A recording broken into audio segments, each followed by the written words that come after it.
Hello everyone, in this video I'm going to be showing you how to create hidden files and directories and also how to hide files and directories. Okay, so let's first go to our managers directory, and now let's see what we have. Okay, so we have a text file and a directory.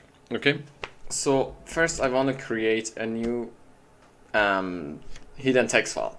I need a dot in front of it to hide it, because every directory and file that's hidden in a Linux system has a dot in front of it. So we need a dot in order to hide it. In order to create a hidden file. Okay, so let's just say this one's going to be called manager.txt ls,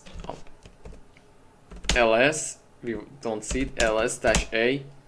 That is it, it's right here. Okay, so now let's create a hidden directory, mkdir,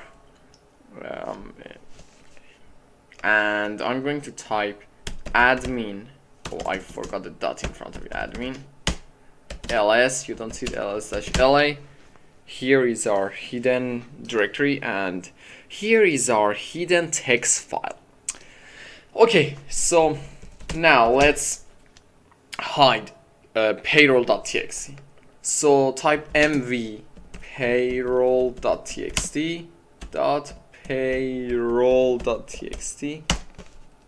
and let's do mv test to .test.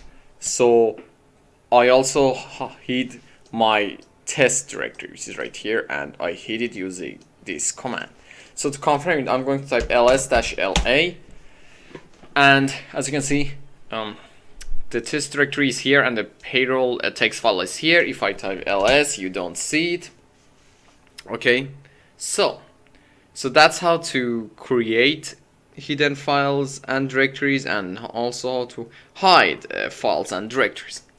There is one more thing. I want to show you how to move it back. Let's just say, wait a second, I made a mistake. I want the test directory to not be hidden. So for that, type mv.test and then create test. And let's just say you want to unhide the payroll.txt. So type mv.payroll.txt to payroll.txt, and then type ls, and you see that the hidden directory and the text file have been converted back to not hidden. Okay, so I hope you learned something useful in this video. Please give this video a like and subscribe to the channel, and thank you so much for watching.